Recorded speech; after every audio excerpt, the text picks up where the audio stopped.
Hello folks, welcome to the channel. If you wish to learn how to fix your device run into a problem and needs to restart or are stuck in an automatic repair loop, then watch this video for the solutions. The first solution is to update your Windows and all the drivers in the system. So how we do that is we right click on the start button, click on settings, and we'll click on Windows Update. We'll click on check for updates, and while that is running, we'll go to advanced options, optional updates, and we'll install any updates for the drivers here. The second solution is to run checkdisk in the command prompt.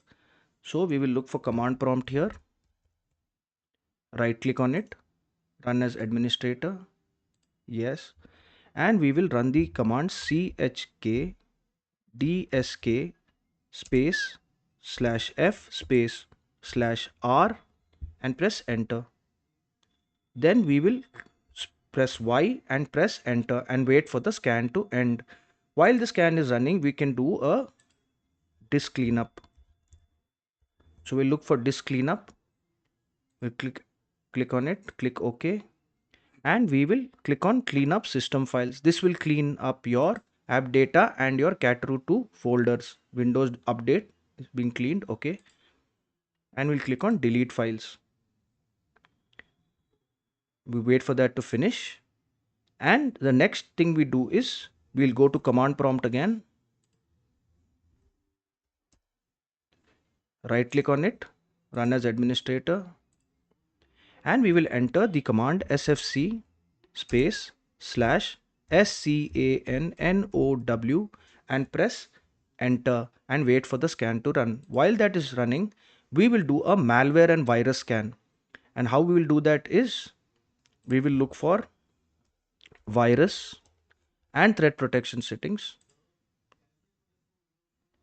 And folks, if you have a third party antivirus or anti-malware installed in your system like Kaspersky or McAfee or Norton, then it will show it to you here. So you need to go to the third party app and you need to run a antivirus and anti-malware scan with that app. Since I have the stock Windows antivirus and anti malware protection, I will use that. So I will go to scan options and I will click on full scan and I will then press scan now, and then restart your computer. After all these steps, the error should disappear.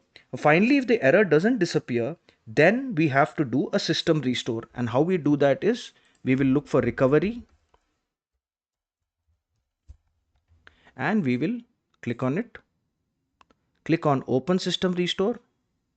And I do not have a point as of now because I've just reset my computer, but you will find a reset point which is automatically created by Windows or which you have created.